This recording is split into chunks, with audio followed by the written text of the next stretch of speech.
I was 27 years old when I first met Cavett Robert. I was a kid. I didn't have any money. I was working hard 12 months a year.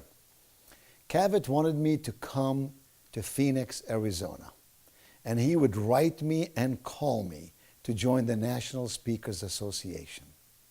Eventually what he did is he actually put me on the Phoenix Sales Seminar, a seminar he was producing in the city of Phoenix and from people from around the country. He put me on the program. He took a risk to put me on the program.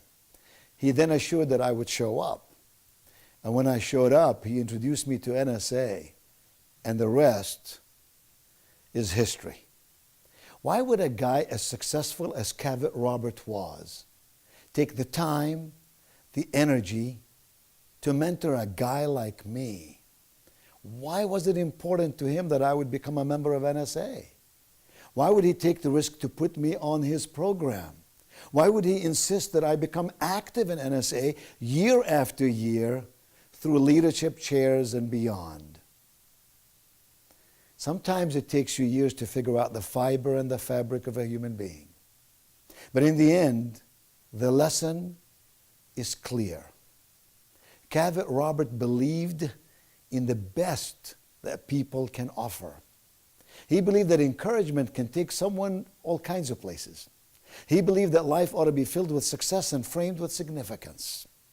He believed that young people starting out, not even with enough money to come to NSA, could someday in their own way light a candle. That's what all of us are doing today, lighting candles across America and the world. The lesson to be learned is he reached beyond himself to inspire, to encourage, to mentor, and to model for others behavioral patterns that can enrich our lives, can help us to influence others, and to impact the world. It was 1967, and this young entrepreneurial couple moved to Phoenix and to start a new business. And in starting a new business, you're aware of what other businesses are around town, and you're reading business magazines and listening to what's going on. And there was a man that we heard of over and over again, very inspirational, very motivational, that was going around the country giving talks. His name, of course, was Cavett Robert. And one of the things he did in his early days, you could not get a fee for speaking. It was very rare. And he's the guy that helped us develop a way to get paid for speaking. We're all pretty happy about that, aren't we? Thanks a lot. You know, so often you can learn a lot about people by watching, even when they don't know you're watching. And when I joined NSA in 1980, I discovered Cavett Robert as our founder, and I was in awe of Cavett. And so I stood back and watched him. And I learned so much. You know what I learned? I learned that Cavett always sat on the front row. I discovered that Cavett always had note paper and pen, and he always took notes. He always smiled. He always had a way of greeting people with a smile. And then he always had an encouraging word. I never knew Cavett not to be an encourager.